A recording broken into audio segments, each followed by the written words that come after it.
At a Stormy funeral, my aunt took my hand and said, "Some names fade before the wind, yours will be a whisper, nothing more." I kissed her cheek. 70 years later, when the great libraries catalogued the builders of nations, mine was listed first and hers, if remembered at all, was buried in a footnote few scholars even paused to read. When my father died, it was like the world pulled a dark cloth over my head. I barely remember the service. I remember the mud, though. Thick, cold mud that sucked at my shoes while the rain poured down, making the ground around his grave a swamp. After they lowered the casket, everybody sort of lingered around like they didn't know what to do next. My mom stood there, shoulders shaking. I didn't go to her. I couldn't move. That's when Aunt Margaret came over. She was wearing a black dress that looked more expensive than anything I'd ever seen in my life. Her lipstick didn't even smudge in the rain. She took my hand not in a comforting way, but like she was making sure I couldn't pull away, and leaned close. Her breath smelled like cigarettes and bitter coffee. She said, "Some names fade before the wind. Yours will be a whisper, nothing more." Then she kissed my cheek hard and fast like she was sealing some kind of deal. She let go of my hand and walked off, heels clicking against the muddy ground without a care in the world. I just stood there. A whisper. Nothing more. Margaret had always been cruel. To my dad, too. She used to say he wasted his life staying in Lakemont, marrying a girl with no money, working at the mill instead of going somewhere. She had married up. Rich guy from 2 towns over, big house, shiny car, bridge club memberships. But happy? I don't think Margaret knew what happiness felt like. All she understood was power, control, image. She used our family as her personal cautionary tale at every chance. And when my dad died cancer, slow and awful, she acted like we deserved it. I didn't cry at the funeral. Not because I wasn't hurting. Because I was already building something inside me. Something stronger than grief. It started that day. Started with those words. She didn't know it, but she had given me the only gift she was capable of. Rage with a purpose. After the funeral, things at home got worse. Mom worked 3 jobs. I worked every shift I could find: after school, dishwashing, stocking shelves, mowing lawns. College was a dream. Most kids around Lakemont didn't even bother. They just stayed, working at the few places that hadn't shut down. But I kept applying. Margaret's words were with me every time I opened another rejection letter.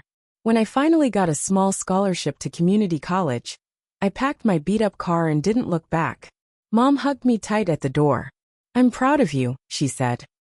Margaret didn't even call. Community college was rough. I was broke all the time. I worked nights, studied when I could. Most kids dropped out after a year. I stayed. Transferred to state after 2 years, with a 4.0 GPA. Civil engineering. Not glamorous but necessary. You build a bridge wrong, people die. You screw up a sewer system, a whole town gets sick. Real work. Work that mattered. And every time I thought about quitting, when the loans piled up, when the nights stretched long and lonely, I pictured Margaret's smug face, her cold hand in mine, her voice whispering that curse. I wasn't going to fade. My first job after graduation was patching up storm drains in the worst parts of Baltimore. The work was dirty, thankless, endless. But I learned how cities die. How they rot from the inside when no one cares. I made myself care. I took every promotion, every shitty shift no one else wanted. I read zoning laws like they were holy texts. When Hurricane Katrina hit, I volunteered to help rebuild. I slept on cots, ate canned food, worked 18-hour days. People started noticing me. Not because I kissed ass, because I got shit done. One town at a time. By 35, I started my own firm. Nobody thought it would last. Too many regulations. Too many hands in the cookie jar. But I knew something they didn't.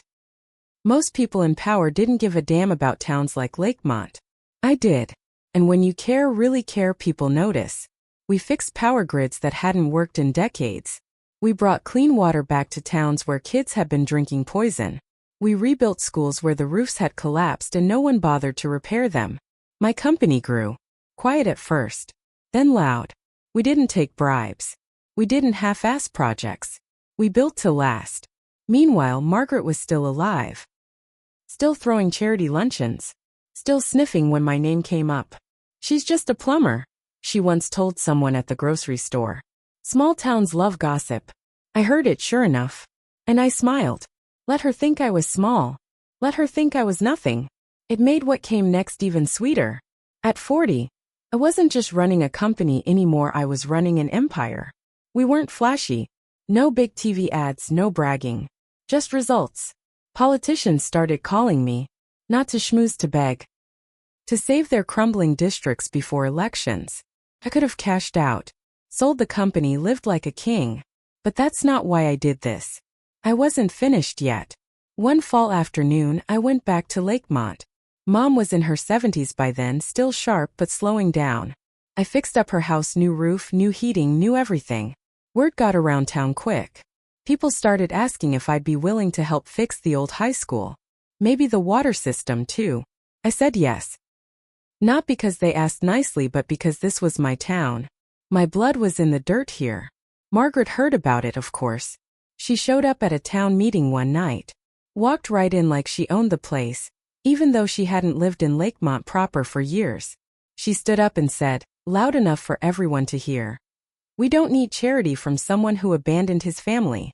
The room went dead silent. Everyone looked at me. I could have lost it. I could have told them all about how Margaret never lifted a damn finger when Dad died. How she turned her back on Mom. How she spit on our name every chance she got. Instead, I just looked her in the eye and said, "Charity? No, Margaret. This is called building something that lasts. Something you'll never understand." She turned red. Stormed out. That was the last time I ever saw her alive. A few years later, Margaret died. No husband left. No kids. Most of the people at her funeral were there out of politeness. I showed up in the back row. Not to honor her. To witness the final step. The preacher stumbled through a few words. No one cried. When it was over, I walked to her grave. I knelt down and placed a small plaque on the fresh dirt. Some names fade before the wind. I made sure it was cheap brass. Made sure it would tarnish fast. Nobody stopped me. Nobody cared. But I wasn't done. You see, Margaret had money. Not as much as she pretended, but enough. She left most of it to some social club she used to run. I made sure that club dissolved within 2 years, audited, exposed, shut down for mismanagement of funds. Nobody wanted her name on a plaque. Nobody wanted to remember her at all. Meanwhile, I built bigger things. Bridges. Dams. Universities. By the time I was 60, my firm wasn't just rebuilding America, we were America's backbone. Every project had a dedication stone. Every stone had my name. Not hidden. Not whispered. Carved in bold letters, so deep you could feel them with your hands. Then came the Great American Infrastructure Catalog. It took 5 years. Thousands of pages. A master list of every builder, every architect, every engineer who shaped modern America. When they printed the final edition, there I was first among the builders of nations. First. Front page. Full profile. Pictures of every project we had saved. Quotes from people whose lives we had changed. And Margaret? I flipped to the index. Found her name buried in a footnote. One sentence. Margaret Whitcomb. Donor to minor local projects. No picture. No story. A whisper, if that. But even then, something inside me wasn't finished. It wasn't enough that she faded. I needed to show it. 2 years after the catalog was published, something strange happened. I got a letter. Not an email. Not a phone call. A real letter, thick envelope, old handwriting. It was from a lawyer. Margaret's estate. Turns out she had left behind a collection of letters, journals, and family documents locked away in a safety deposit box nobody had touched for decades. Legally, they were mine now. I almost tossed it all in the trash. But curiosity got the better of me. The journals were what you'd expect. Selfish ramblings. Endless pages about how life had cheated her. How she deserved more. But then I found something else. A confession. In one entry, dated just a few months after my father died, Margaret wrote, "I never meant to curse him. I just wanted to hurt him. I hated seeing that boy's face. A face so much like his father's. A reminder of everything I lost. She had loved my father. Not like a sister should. Something darker. Something she had buried so deep even she could barely admit it. She hated me because I existed. Because my father had chosen my mother instead of her. And when she couldn't have him, she decided no one should. It hit me like a punch to the gut. All the cruelty. All the coldness. It wasn't just about status. It was personal. Twisted personal. I sat with that for a long time. Thought about burning the journals. Thought about burying them. But in the end I did something else. I donated the entire collection to a local historical archive. Not in Lakemont but in the city, where real researchers would find it someday. I didn't make a big announcement. Just filed it quietly under her name. No fake legacy. No cleaned-up biography. The truth naked and raw. Margaret Whitcomb, a forgotten woman poisoned by her own bitterness and secrets. When future historians stumbled across her name, that's all they would see. No grandeur. No dignity. Only rot. Meanwhile, my name continued to rise. They started calling me the quiet builder in the press.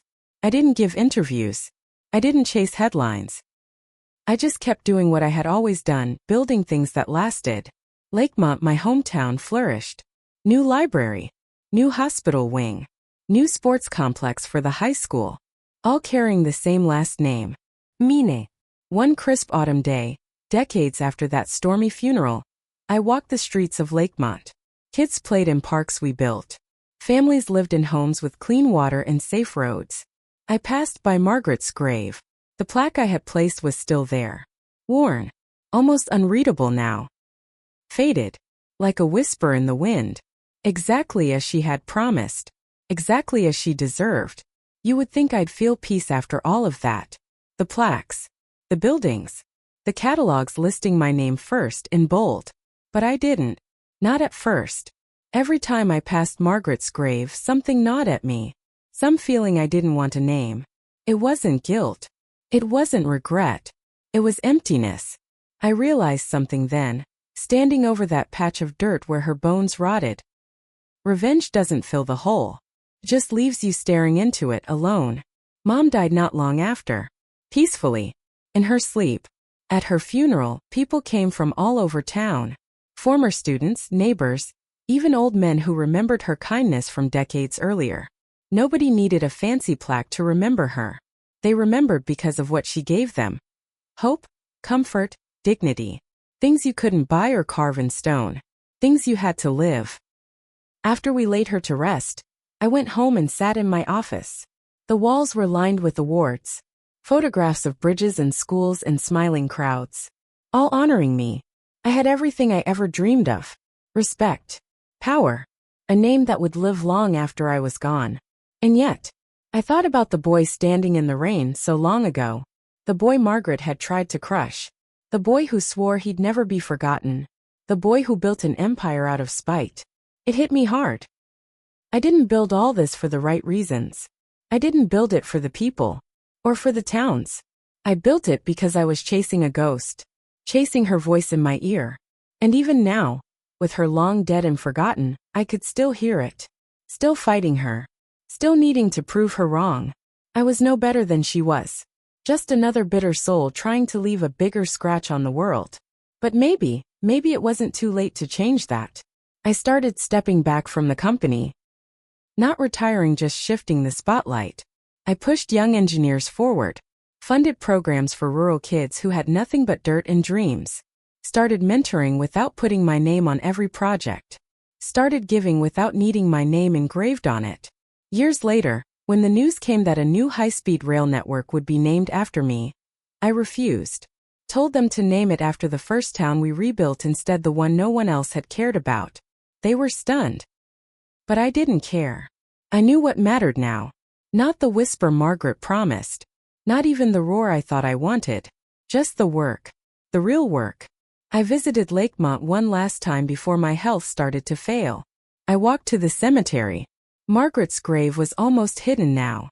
The stone sunken, the plaque corroded into illegibility. No one visited. No one remembered. I stood there a long time.